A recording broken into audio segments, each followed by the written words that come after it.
Welcome back. It's Friday morning. This is NYSE TV Live, and I'm JD. Thanks for watching. New York Tech Week has been creating lots of headlines across the sector as of late, and one company in particular, Decidr AI, says it's developing the first AI-powered operating system for modern business. Its executive director, David Brudenell, joins me now here in studio. It is great to have you here. Congratulations. What a week. What a week. Thanks for having me, JD. There's so much conversation about artificial intelligence taking jobs. Do you see that as a real threat, or is there a part of this conversation maybe we're kind of missing? How do you view that? No, it's absolutely here. Absolutely here. Like when you start to think about how AI is going to impact jobs, you first want to look at where they're going to be most disrupted, and that's probably in the space with young people going into the job force. What we're seeing, and we partner with a number of large job boards around the world, and what we're seeing is those jobs, those internships, those early jobs that students go into, they are starting to disappear and they're being replaced by AI. And I think like the world is moving quickly towards AI augmentation, which is how do we use AI to change the jobs that we already have. And it's, I wouldn't use the word threat. I think threat is probably a negative term. I think this is an evolution that will naturally go into everybody's lives. So I guess it's time to embrace it. If you are someone watching this interview who says, I've heard a lot about AI, I don't even know where to start, I've never even played with a ChatGPT or a Perplexity or a Notebook or any of these, where do you advise someone starts to become a little bit more generative AI literate? Yeah, well, I would definitely say go to the consumer platforms, go to a Perplexity, go to a ChatGPT, and start to really think about the language that you use as you start interacting with these things. These are large language models. They understand language better than most humans, and the nuance and differences of what language you use really does matter with these platforms. So I think we're going back to really the study of language and having good conversations, and I think good conversations people have had for thousands of years, but now we're just having that with this new type of superintelligence that we're working with.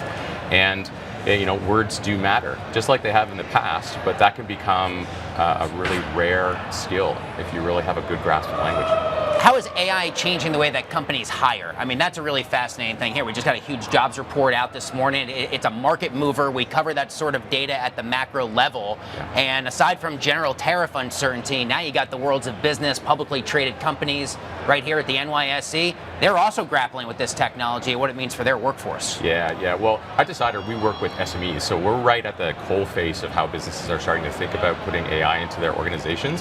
And I can tell you, across industry and within all the different business functions, founders, small business owners, medium-sized business owners, they are definitely thinking about how to use AI and how to put it into their organization. I think we're at what I would call like the light bulb moment with AI. So when electricity was first invented, people were thinking about, well, I have this light bulb so I can do all the things at night that I could do in the day. That really wasn't the greatest use of electricity, and we're kind of in the same place with AI. So we're putting light bulbs, we're putting AI in different parts of our business, but fundamentally AI is a horizontal technology. The wider its context, the more intelligent and wise it will become. And so where we're at is businesses are really, trying to improve their marketing communications. They're trying to implement an online sales agent. They're trying to look at bookkeeping and all these different parts. But I think the real opportunity will come soon as businesses start to embrace, AI as a horizontal piece and start to reimagine those workflows. And I think we just saw it last week with Salesforce buying Informatica. Informatica is an AI database management company. In an AI future, you do not need a CRM system. And so that's why I believe they're starting to buy these data management platforms, which is about bringing horizontal data together.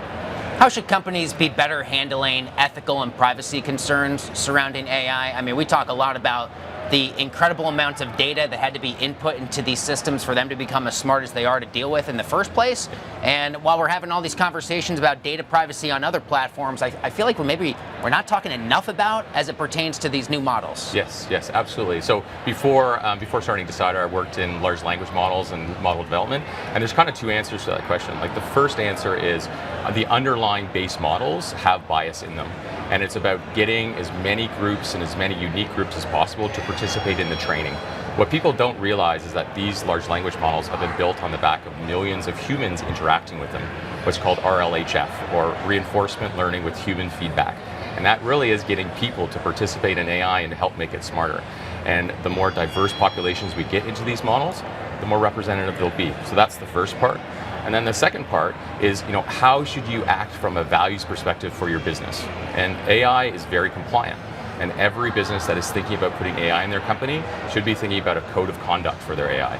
And it's just like as you would train your employees, you want them to be courteous to customers, you have a way of speaking, values of your organization, and really thinking deeply about what those values are and building your code of conduct and supplying that to AI. I only got 10 or 15 seconds, real quick if you can. The biggest part of the AI story we're not talking enough about. I think the biggest part is actually the horizontal layer. It's about the high context desire for AI to give really key business outcomes. I think there's a lot of hype at the moment in AI, and there's a lot of people talking about agentic agents, but fundamentally AI thrives on data, and it is a horizontal technology. And I think more we embrace that, the better off we'll be. David Brudenell is the Executive Director of Decidr AI. Outstanding interview. My man, happy Friday. Thanks for being here. Thanks, JD. I got a lot smarter the last few minutes. Thanks, dude.